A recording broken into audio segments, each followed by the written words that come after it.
Assalamualaikum warahmatullahi wabarakatuh.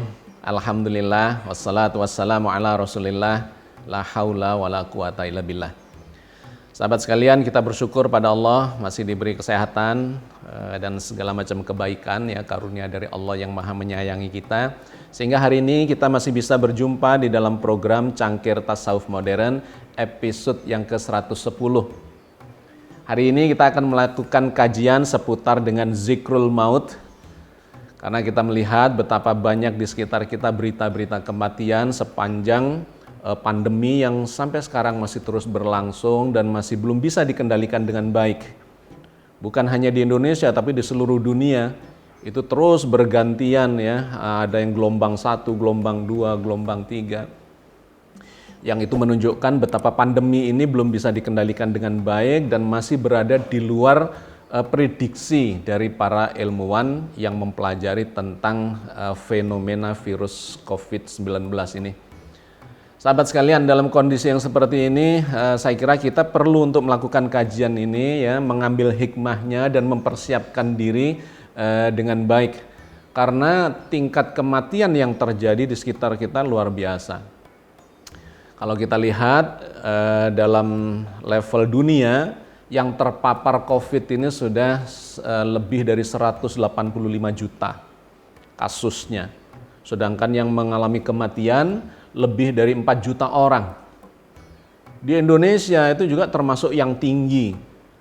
Kasus di Indonesia sudah lebih dari 3 juta kasus dan kematiannya sudah mendekati angka 100.000 orang. Terlepas dari kontroversi tentang validitas datanya ini apakah benar atau valid atau tidak valid atau ada dimainkan dan sebagainya, kita tidak membahas itu. Tetapi yang jelas terjadi dan kita merasakan sendiri, tingkat kematian itu semakin meninggi dari hari ke hari. Dari mana kita bisa melihat? Ya langsung saja dari sekitar kita. Di semua media-media mainstream ya, kemudian di sosial media dan grup-grup WhatsApp dan sebagainya, setiap hari kita mendengar ada orang meninggal. Itu bisa dari keluarga dekat kita yang meninggal, ada yang dari tetangga kita, atau keluarga jauh, atau masyarakat sekitar. Setiap hari kita mendengar berita kematian itu. Dan ini bisa memunculkan masalah kesehatan jiwa bagi orang-orang yang di sekitarnya yang terus-menerus mendengarkan kematian itu begitu dekatnya dengan kita. Meskipun sesungguhnya tanpa berita itu, kalau kita mau menyadari ya kematian itu adalah sesuatu yang sangat dekat dengan kita. Karena itu Nabi mengajarkan kepada kita untuk membangun kesadaran bahwa kematian itu memang begitu dekatnya dengan kita. Nah, tapi dalam kondisi yang begini di mana kita mulai melihat ada sikap-sikap yang mulai tidak proporsional, ada ketakutan-ketakutan yang berlebihan ya, sampai terasa paranoid, tidak berani melakukan ini, melakukan itu dan seterusnya. Hal ini yang perlu kita antisipasi. Sebagai seorang muslim, sesungguhnya Al-Quran dan Rasul sudah memberikan pelajaran-pelajaran yang sangat baik agar kita ini menyadari tentang kematian itu dan bersikap proporsional terhadap peristiwa kematian itu. Sebelum masuk ke kajian lebih jauh, saya sekedar menginformasikan bahwa kajian Cangkir Tasawuf Modern ini akan semakin kita arahkan menuju kepada pendekatan-pendekatan yang filsafati dibandingkan dengan Islam futuristik yang lebih bersifat scientific. Sedangkan program Jejak Langkah itu lebih berbasis pada sejarah. Ya, jadi kita terus mencoba membangun diferensiasinya supaya kita mendapatkan angle-angle yang berbeda dan mendapatkan hikmah yang lengkap dari ajaran di dalam agama yang hebat ini. Nah, sahabat sekalian, Cangkir Tasawuf sebagaimana program Jejak Langkah maupun Islam futuristik akan lebih kita pendekkan dari biasanya yang 30 menitan sekarang menjadi maksimum 20 menit. Untuk apa? Supaya ya semakin banyak yang bisa menonton sampai tuntas. Karena dari apa yang kita amati, banyak sekali di forum kita itu pertanyaan-pertanyaan yang menunjukkan bahwa dia belum menonton dengan tuntas. Sehingga pertanyaannya agak muter-muter yang sesungguhnya sudah dijelaskan kalau dia menonton itu sampai tuntas dan memperoleh kesimpulan ya sampai akhir. Tetapi dikarenakan nontonnya tidak sampai selesai, ya maka kesimpulannya menjadi tidak baik, tidak proporsional, dan kemudian muncul dalam bentuk pertanyaan-pertanyaan itu. Nah, karena itu kami berpikir ya tim kami untuk mengurangi saja durasinya, coba dipadatkan kepada maksimal 20 menit sehingga harapannya penonton ini bisa menyimak sampai tuntas dan mendapatkan kesimpulan yang baik. Oke. Sahabat sekalian, kita mulai dari informasi di dalam Al-Quran tentang kematian itu. Al-Quran menggambarkan kepada kita bahwa sesungguhnya memang kita ini pasti mengalami kematian kok. Gitu. Kematian itu bukan hal yang istimewa sesungguhnya. Tetapi ketika kematian itu datang beruntun dan menimpa orang-orang dekat kita, memang kemudian memunculkan stres, bahkan depresi dan paranoid pada sebagian kita yang belum menyadari atau membangun kesadaran tentang kematian itu. Nah, maka kita mengikuti apa yang diajarkan oleh Rasulullah, bahwa orang yang pandai adalah orang yang melakukan zikrul maut, mengingat kematian. Untuk apa? Untuk membangun kesadaran dalam dirinya supaya proporsional dan dia tenang dalam menyikapi kehidupan ini, karena toh semua orang itu bakal mati. Mati itu tidak bergantung kepada usia tua yang mati, usia muda yang mati. Kadang tidak bergantung pada kesehatan, meskipun ada korelasi tertentu, tetapi ada juga orang yang sehat, kecelakaan, mati.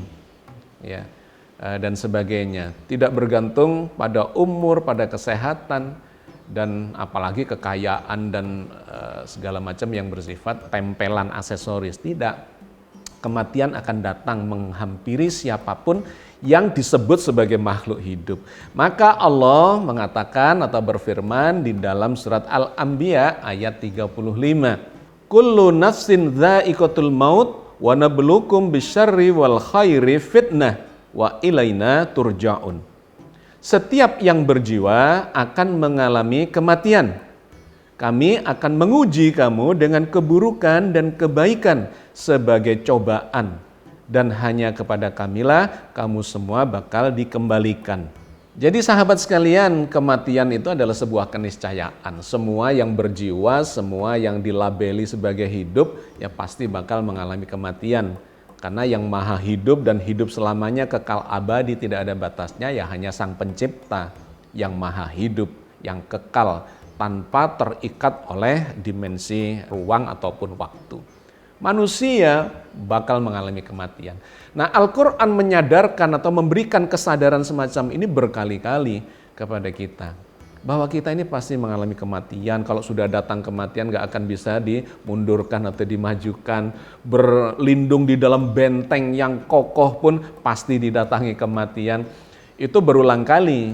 Nah, mestinya kita ini membangun kesadaran bahwa kematian adalah bukan hal yang istimewa. Kematian itu hal yang lumrah, yang pasti terjadi pada kita, dan kita sedang antri untuk menuju pada kematian itu. Yang istimewa dan perlu dipersiapkan sesungguhnya adalah bekal kita untuk menghadapi kehidupan sesudah mati itu. Ya, sedangkan kematiannya sendiri ini adalah bagian dari ujian. Digambarkan oleh surat Al-Anbiya ayat 35 ini bahwa manusia itu akan dicoba dengan ujian yang baik, dengan ujian yang buruk, ya, ujian yang enak dan tidak enak, termasuk ujian kematian, ketakutan-ketakutan. Nah, itu dijelaskan oleh ayat yang berbeda. Allah berfirman di dalam surat Al-Baqarah 155 misalnya. وَلَنَبْلُوَنَّكُمْ بِشَيْءٍ مِّنَ الْخَوْفِ وَالْجُوعِ وَنَقْصٍ مِّنَ الْأَمْوَالِ وَالْأَنْفُسِ وَالثَّمَرَاتِ وَبَشِّرِ الصَّابِرِينَ. Dan sungguh akan kami berikan cobaan kepadamu dengan sedikit ketakutan, kelaparan, kekurangan harta, jiwa, dan buah-buahan. Dan berikanlah berita gembira kepada orang yang sabar. Jadi sahabat sekalian, kematian hal yang biasa, yang tidak biasa sesungguhnya adalah kehidupan kita ini. Ini yang harus dipersiapkan dengan perjuangan yang sungguh-sungguh sambil diuji oleh Allah. Karena sebuah perjuangan, sebuah pembelajaran ya untuk meningkatkan kualitas diri kita, ya itu harus ada ujian-ujiannya supaya kita ini ketahuan levelnya sudah naik apa malah turun atau stuck di satu level tertentu. Nah, diuji lah, diuji kebaikan, bagaimana sikapnya, diuji diberi rezeki yang banyak, itu ujian. Diberi kekuasaan, diberi kesehatan, yang enak-enak, semua itu juga ujian. Bagaimana kita menyikapinya dan mensyukurinya. Tetapi di kali yang lain, kita pasti juga diuji dengan yang tidak enak-enak. Pasti itu. Itu sudah niscaya yang difirmankan oleh Allah bahwa setiap manusia bakal mati dan sebelum datangnya kematian itu akan diuji dengan yang baik maupun yang buruk. Nah, ujian itulah yang kemudian harus kita manfaatkan, kita cermati dan kita manfaatkan untuk meningkatkan kualitas spiritualitas kita. Sehingga ketika kita mengalami kematian, kita siap dengan datangnya kematian. Bahkan sebelum kematian diuji dengan yang segala macam pun kita siap menyikapinya itu sambil belajar untuk mengambil hikmahnya untuk meningkatkan kualitas jiwa kita. Tentang kematian itu sesungguhnya Al-Quran memberikan analogi-analogi supaya kita ini tidak paranoid dan ketakutan terhadap datangnya kematian. Kata Al-Quran, kematian itu mirip dengan orang tidur saja sesungguhnya. Mati itu adalah tidur panjang sampai nunggu hari kebangkitan nanti, masuk alam barzah ya, adalah fase menunggu datangnya hari kebangkitan. Sedangkan tidur itu adalah kematian yang pendek, yang akan hidup kembali ketika kita bangun tidur.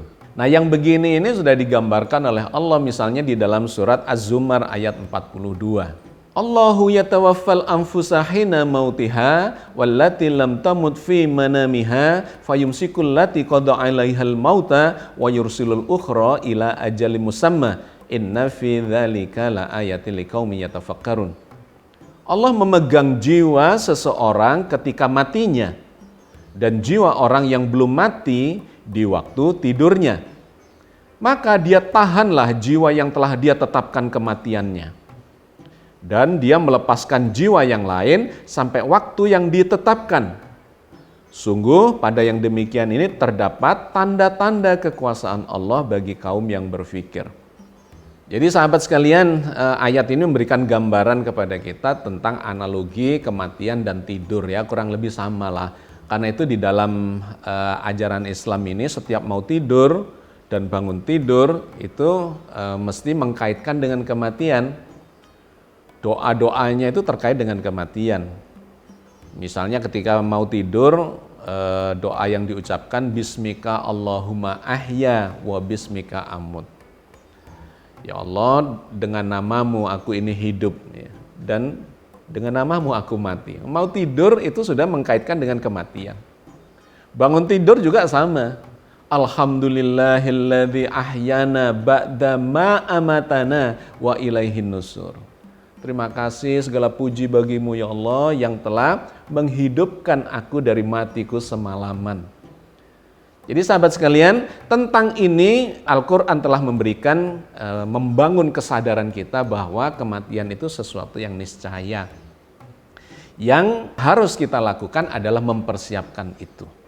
Nah, maka dalam kesempatan yang pendek ini, saya ingin memberikan gambaran kepada kita semua, ya, bagaimana kita mempersiapkan supaya kita ini tidak paranoid terhadap kematian dan kemudian menganggap kematian itu sebagai sesuatu yang natural, tetapi sekaligus kita mempersiapkan diri kita supaya kita ini mendapatkan ampunan dari Allah dan kemudian mendapatkan balasan terbaik darinya dan dimasukkan ke dalam golongan hamba-hamba yang saleh, masuk ke dalam surganya.